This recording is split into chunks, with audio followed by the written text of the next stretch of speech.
Salut tout le monde, c'est Priest. Je vous fais une petite vidéo de présentation d'un deck que j'ai copié et un peu remodifié à ma sauce sur Stan Cifka, le joueur qui est polonais, je crois. Joueur connu du circuit. Hein.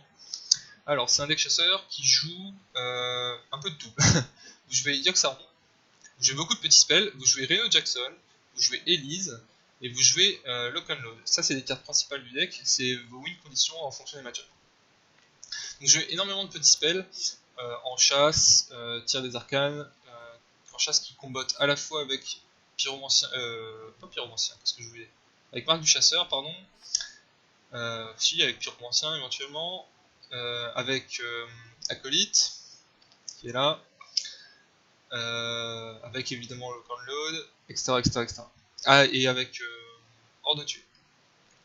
Tir des arcanes, piège à ours, ça vous fait une bête, c'est une bonne carte défensive de début de partie, piège explosif, très très fort contre Zo, correct contre Shaman, correct contre Hunter, voilà, pas grand chose d'autre à dire. Lock and Load, la carte qui vous permet de faire de la value avant votre Golden Monkey ou avant votre Yogg-Saron. Snipe, excessivement fort contre voleur, très correct contre Shaman également, sinon moins bien, mais c'est pour l'effet de surprise. Je vais peut-être changer cette carte, je suis pas encore sûr de la garder. Petit réflexe, très bonne carte en elle-même, Amasseur de butin pour la pioche, Hospice Funeste pour faire du tempo quand vous avez réussi à clean le board en jouant beaucoup de cartes de votre main. Sur un lock and load par exemple, vous posez Hospice derrière, le mec a le tour bloqué et vous pouvez reposer du board. Ingénieur novice pour piocher, pyromancien pour comboter avec tous vos petits sorts et avec marque du chasseur pour faire une AOE. L'arc évidemment, compagnon animal parce que c'est OP en soi-même, lâcher les chiens parce que c'est OP en soi-même, ordre de tuer parce que c'est un bon blast tout simplement. Tir meurtrier extrêmement fort contre voleur parce que ça vous permet de gérer le commissaire qui est camouflé. Et sinon c'est extrêmement fort aussi pour gérer par exemple la 7-7 du chaman. Éventuellement si vous jouez contre druide c'est extrêmement fort pour gérer un druide de la griffe qui arrive tour 3 sur énervation ou sur croissance sauvage. Donc vraiment une très bonne carte. Tir puissant, très bonne AOE, enfin très bonne AOE en elle-même, qui permet de faire les combos. Contre Shaman c'est pas mal, avec Pyromancien, ça vous permet de faire une AOE à 3, c'est très solide, la plupart des créatures Shaman, enfin vous tuez beaucoup de créatures Shaman avec ça. Acolyte pour la pioche, pour le combo éventuellement avec Pyromancien sauvage, avec en chasse. Elise, alors au début Elise je la jouais pas, je l'ai rentré parce que je me suis aperçu que le deck ne pouvait pas gagner contre des decks très late game. Typiquement guerrier Katoon ou prêtre Katoon que je voyais énormément au moment où j'ai rentré la carte. Finalement je l'ai gardé parce que j'avais pas de tour 4 en plus, donc ça fait un body 3-5 au tour 4, c'est pas mal. Tour 4 qui était un peu un tour vide, parce que le tour 4 en fait vous vous retrouvez souvent avec rien à jouer de tour 4 et vous avez pas envie de jouer deux cartes du tour 2 ou 3 ou 1 parce que vous voulez les garder pour lock and load. Du coup tour 4 qui est un peu vide, donc Elise comble un peu ce trou. Très casure, avec tous les sorts évidemment pour la pioche également. Harrison Jones qui est la carte qui détruit Shaman dans ce deck. Si vous arrivez à jouer Harrison Jones sur Marteau du Destin et que le mec vous tue pas au tour suivant, avec les 6 cartes que vous piochez, et bah vous avez de fortes chances de piocher soit Reno, soit l'activateur qui vous manquait pour pouvoir jouer Reno. Et si vous arrivez à jouer Reno au tour suivant, en général vous avez gagné. Si vous n'y arrivez pas, bah pas gagné. Empereur Torisan pour combo avec prêt à tirer éventuellement. Reno Jackson évidemment, dans un deck Reno. Appel de la nature. La seule carte qui met de la pression du deck, à part les légendaires de Elise et éventuellement Yogg-Saron. Pourquoi est-ce qu'on joue cette carte plutôt que, je sais pas moi, Ragnaros par exemple? Parce que cette carte vous permet de gérer instantanément une créature en face, avec le Fur 5-2, et de poser un taunt qui vous aide à survivre, et de la pression en même temps. Donc c'est une carte extrêmement forte. Et Yogg-Saron évidemment. Donc voilà pour la decklist. Hop, je vais vous montrer ça immédiatement en ladder. On est rang 7. Voilà. Et j'ai joué ce deck durant 10, 11 à peu près, jusque là. Je suis monté rang 5 tout à l'heure et je suis redescendu depuis. Donc voilà. Au niveau des match-up, vous avez un bon match-up contre Shaman, contre Prêtre, contre Guerrier. Et voilà, c'était les 3 decks principaux que vous voulez counter. Vous avez un mauvais match-up contre Match Tempo, même si on n'en voit plus tellement.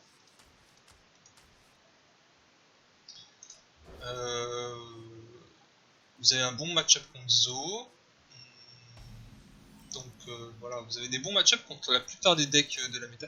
Vous avez un mauvais match-up contre Druid, que ce soit Token ou Katoon. Mais j'en vois très peu personnellement.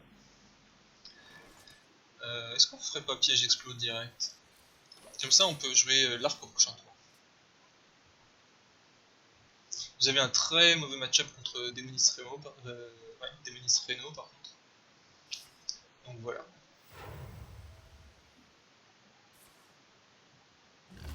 Et là on est content d'avoir mis notre piège explo. Je m'attendais plutôt à la 2-1, charge bouclier divin, mais c'est pas très grave. Hop, arc. On va pas aller face, ça sert à rien. Notre but c'est de survivre pour l'instant. Ok, donc c'est un chasseur bête.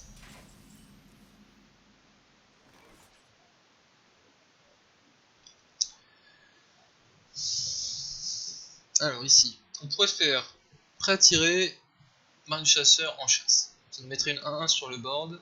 Ça nous ferait 2 cartes sur local node. Mais 2 cartes sur local node c'est pas assez ici. On va pas faire juste lâcher les chiens, on va juste trade Hero Power. Et on va très certainement se prendre un maître chien. On pourra mettre les deux chiens de lâcher les chiens dedans, plus d'armes sur le maître chien et on n'aura jamais le bas. Ah mais non, c'est vrai qu'il booste.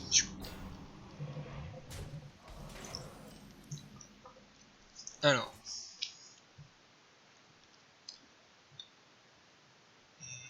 Prochain tour, on pourrait faire prêt à tirer, marque chasseur en chasse, plus un autre spell à 2, peut-être le snipe.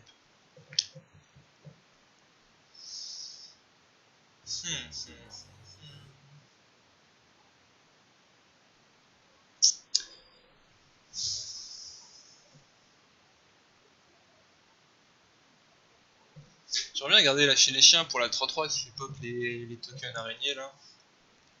Le loup infesté je crois. Parce que tu sais, si je fais pas lâcher les chiens ici, je fais soit local node, soit rien en fait. Est-ce qu'on peut vraiment se permettre de prendre 8 et de rien faire? Non, hein, on sera trop derrière sur le board.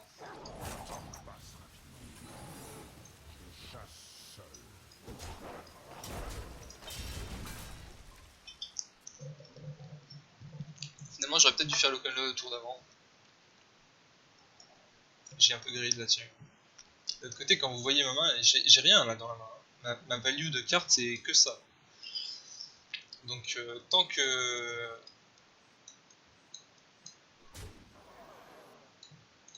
j'ai pas pioché quelque chose, je peux pas faire grand chose. Si vous pouvez jouer un truc avec moins de 4 points de vie, mais pas 1 ou 2, genre le loup, ce serait pas mal par exemple.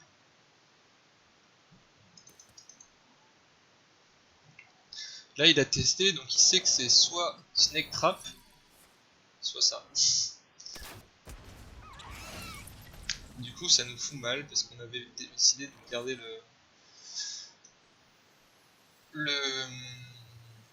lâcher les chiens pour cette carte, mais on n'a pas pu. Alors, on va commencer par Pistage quand même. Et on chope un King Crush. Je pense qu'on va avoir besoin de Reno dans ce match-up. Hein. On est déjà plus qu'à 16.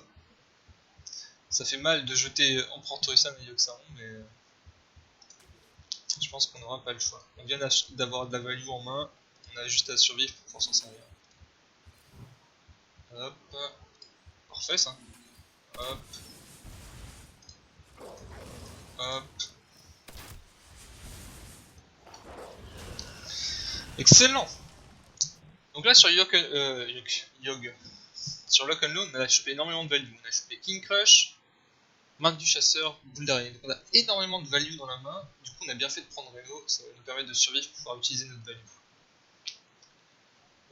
Notre Reno est activé je crois, on a eu tracking, on a eu pistage, on a eu marque, marque du chasseur, et on a eu lock and load, donc on est tranquille. Alors on va directement taper pour tester si c'est pas un explosif.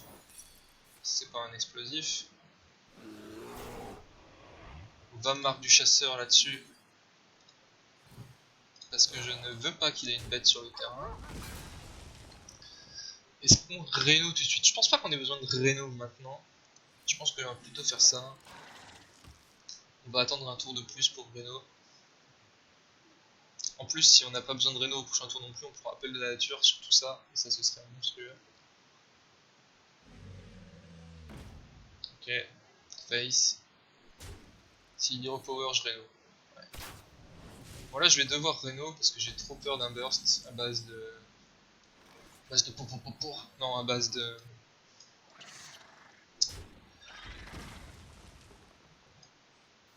Merde, putain.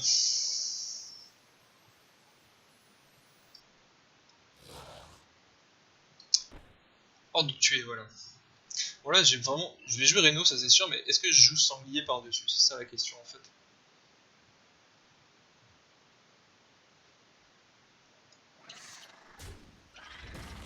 Parce que j'ai peur du lâcher les chiens.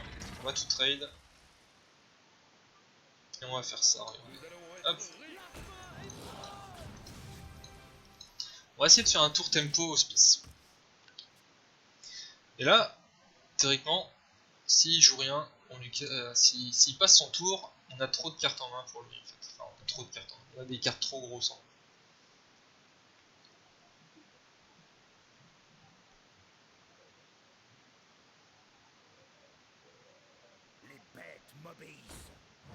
Oh, il va le gérer? Oh, pas dégueu ça. Mais oui, c'est vrai qu'il a ça, putain. S'il invoque des bêtes, il peut taper dedans. Bon, c'est pas grave, on aura économisé des points de vie. Est-ce qu'on a tant besoin de ça, de la tempo? Pas vraiment. Et il va tout gérer. Ok, pourquoi pas. Enfin, tout gérer sauf Reno.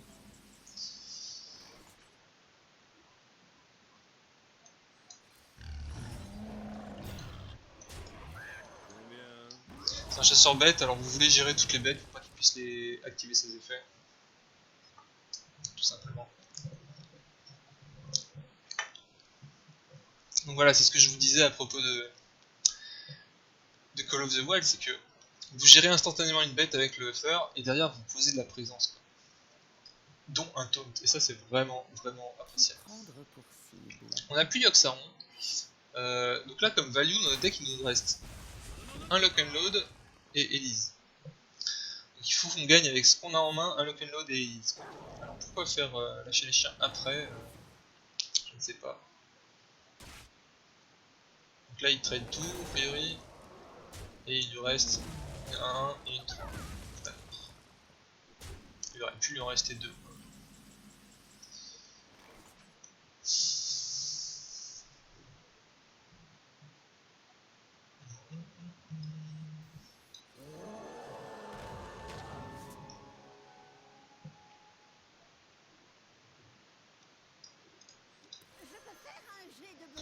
On va juste mettre une banane là-dessus pour pas qu'il puisse le trade avec son petit chien.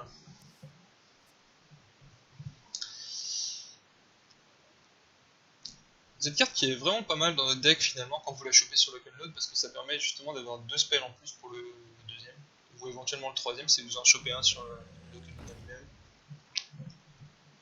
Donc ça peut être vraiment très bien. Comme ça peut être très mauvais aussi. Mais ça a plutôt tendance à être bien.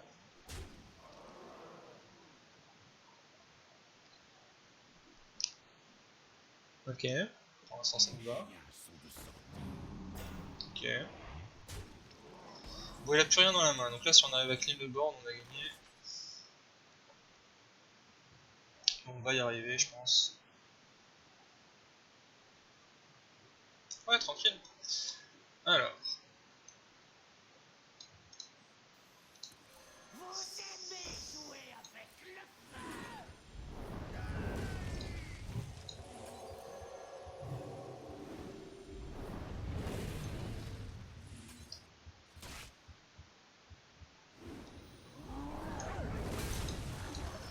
C'est pas beau ça?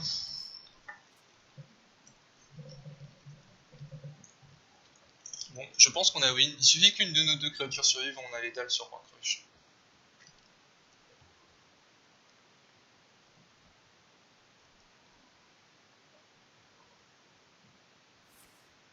Ah, peut-être que nos deux créatures vont pas survivre. Ça serait chiant quand même. Si, voilà. Ah, bien essayé, ouais. Ça aurait pu passer, ton hospice, ça aurait pu passer. Et voilà, easy win. Easy win. Bon, je suis un T-Rex. Si. Voilà, easy win. Alors, vous allez me dire, Hunterbet, c'est pas le meilleur deck de la méta. Certes, le vôtre non plus d'ailleurs. Hein. Franchement, ce deck est extrêmement fun, vraiment agréable à jouer, pas si dégueu que ça, contre la plupart des match-ups les plus fréquents de la méta. Mais le deck en lui-même est pas fou. Hein. Vous avez pas, enfin, je pense pas que vous puissiez faire top légende avec ça. Vous pouvez monter légende, ça c'est certain. Les deux là à faire top légende avec, j'ai des gros doutes. Alors, on va garder Hospice. On va partir du principe que c'est un zoo. Il y a quelques rénaux, mais il n'y en a pas beaucoup. La plupart c'est des zoos. Là ce serait vraiment bien que ce soit un zoo. Ouais. J'ai pas envie de pièce Hospice quand même. Ce serait un peu too much quoi. En fonction de ce qu'il joue, on va faire soit piège explos, soit Hospice. Il n'a pas la pièce, donc s'il joue quelque chose qui a moins de 2 points de vie, on fait piège explos. Et ça va mourir de toute façon puisqu'il ne pourra pas jouer Argus au tour suivant. Il aura 3 de mana.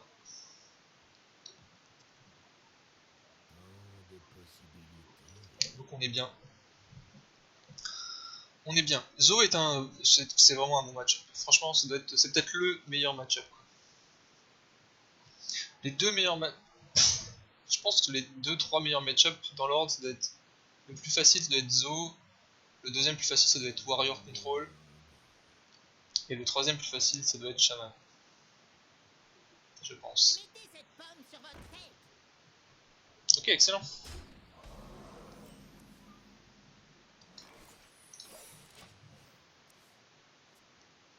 Là, on va lui clean complètement le board s'il attaque. Et il sera bien obligé d'attaquer un jour. Voilà. Qu'est-ce qu'il va nous jouer pour 3? Très certainement le Diabutin. Ah non. Ah non. Alors ça, c'est embêtant ça. Comment est-ce qu'il pourrait clean ça? J'ai bien envie de jouer Hospice ici. Comment est-ce qu'il pourrait clean Hospice? Parce qu'en fait, j'ai pas d'autre moyen efficace de gérer ça. Pour gérer ça, il faudrait que j'utilise ma pièce quoi. Donc, j'ai bien envie d'Hospice. Si je Hospice, comment est-ce qu'il peut le gérer? Il peut faire PO plus sergent grossier par exemple, ou plus des créatures. Auquel cas, ça gère cette créature, c'est pas si mauvais que ça. Il peut faire rituel interdit, ça suffit pas. Est-ce que s'il fait sergent plus rituel à 3, ça suffit? Il va lui donner 4 d'attaque, 6, ah ouais. Avec sergent plus rituel, ça suffit. Mais bon, je prends le risque.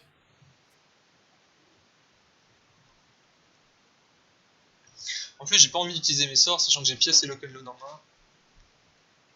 Je peux faire quelque chose de sympa, donc j'ai pas du tout envie d'utiliser mes sorts pour l'instant. Ok, il doit chercher PO, j'imagine. Il lui faudrait PO plus une créature à 1. C'est ça. Mais on s'en fout, l'hospice à lui tout seul a géré 2 cartes. Donc, ah oui, ou plus Walden. Mais ça nous va complètement. Tout ce qu'on voulait c'était gérer cette merde. Je pense que le prochain tour, on va vouloir... Ah non. Non, pas le faire.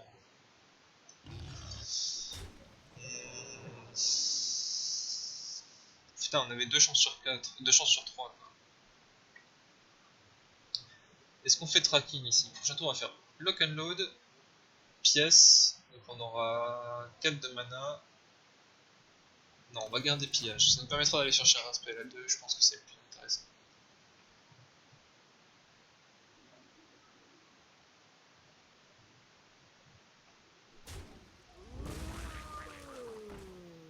Ça, il faut le tuer instantanément. Non, ça va être compliqué. Oh, on va peut-être pas l'open load. Mais on a tellement besoin de gérer cette 2-2 là, parce que imaginez, il a rituel en main, rituel interdit dans la main, on a perdu quoi, quasiment. Enfin non, pas perdu. Ça nous complique vraiment la tâche, sachant qu'on a déjà joué notre piège explosif. Ah tant pis, on va jouer l'open load ce tour-ci. Alors, on va commencer par pistage.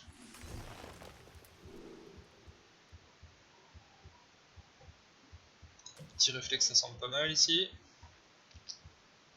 Pièce.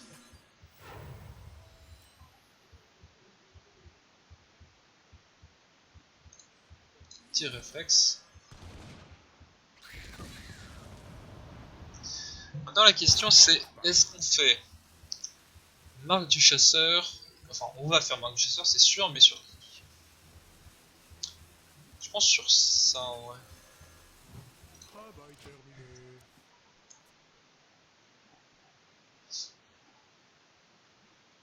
Les veilleurs ont besoin de vous. C'est plus un problème ça maintenant, parce qu'on a de quoi le gérer dans la main. Faites-le sortir. Faites-le sortir de ma tête.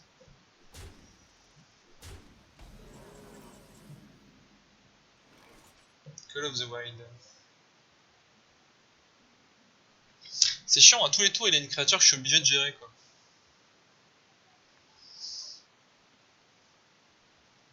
Est-ce que je préfère poser une 2-5 ou une 3-2 plus une 1? Je pense qu'une 3-2 plus une 1 c'est meilleur. Hein. C'est toujours le même problème, s'il a rituel dans la main on perd, donc je suis un peu obligé de gérer ça.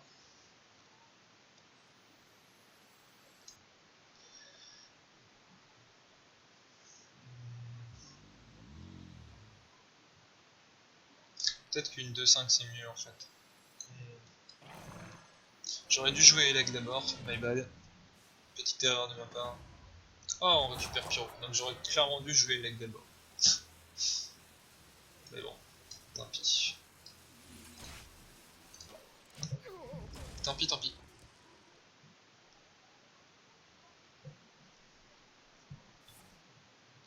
Il joue Voile de mort, parce que celui d'avant il l'avait chopé sur la 2-2 là. Mais celui-là il était doré, donc ça veut dire qu'il le jouait vraiment dans son deck. C'est ouf ça. Ok.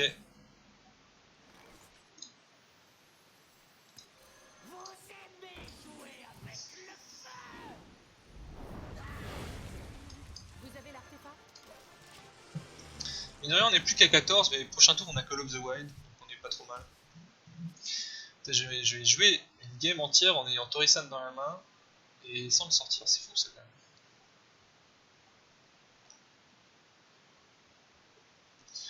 Donc on est plutôt bien là, on est plutôt bien.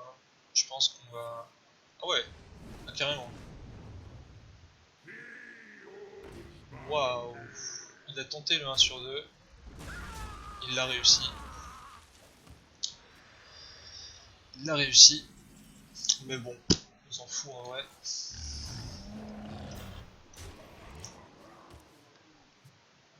Je pense qu'on a win là. Vous achetez, vous vendez. Je sais pas trop ce qui peut le sauver.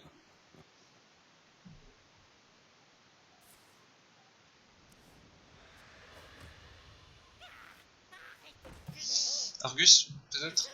Non. Bon bah GG.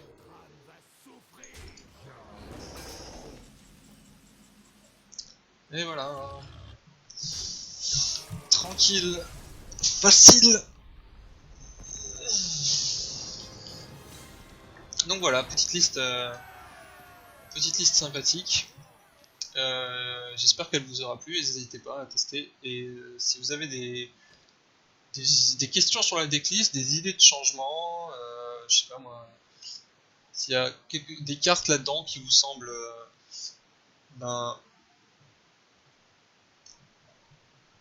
pas optimales, n'hésitez pas à me le dire, je suis tout à fait prêt à tester autre chose, ou essayer de tester de vous-même si vous trouvez quelque chose qui vous semble plus approprié. S'il y a des cartes que vous n'avez pas et que vous voulez remplacer dans cette decklist, j'aurais dû dire ça au début de la vidéo, mais c'est pas grave. Qu'est-ce qu'il y a comme carte rare ou Bon, alors évidemment, prêt à tirer, vous pouvez pas les remplacer. Là, ici, prêt à tirer, vous pouvez pas les remplacer. L'hospice, tout le monde a un hospice ou presque, hein, mais si vous l'avez pas, je pense que ça peut se remplacer éventuellement. Prenez peut-être un anti-bet en plus, peut-être un freezing trap par exemple, ça pourrait rentrer. Si vous n'avez pas Yogg-Saron, ne jouez pas ce deck. Si vous n'avez pas Call of the Wild,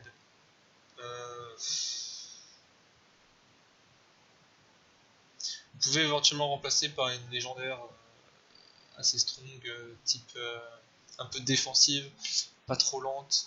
Il n'y en a pas beaucoup. Hein. Pas grand chose quand même pour remplacer Call of the Wild. Si vous n'avez pas Reno, évidemment ne jouez pas ce deck. Si vous n'avez pas Torison, ne jouez pas ce deck. Si vous n'avez pas Harrison, vous pouvez jouer Limon, mais c'est quand même beaucoup moins fort. Si vous n'avez pas Elise, ne jouez pas ce deck. Voilà. Et bien écoutez, c'est une bonne journée ou une bonne soirée en fonction du moment où vous avez regardé cette vidéo. Ciao, bye bye.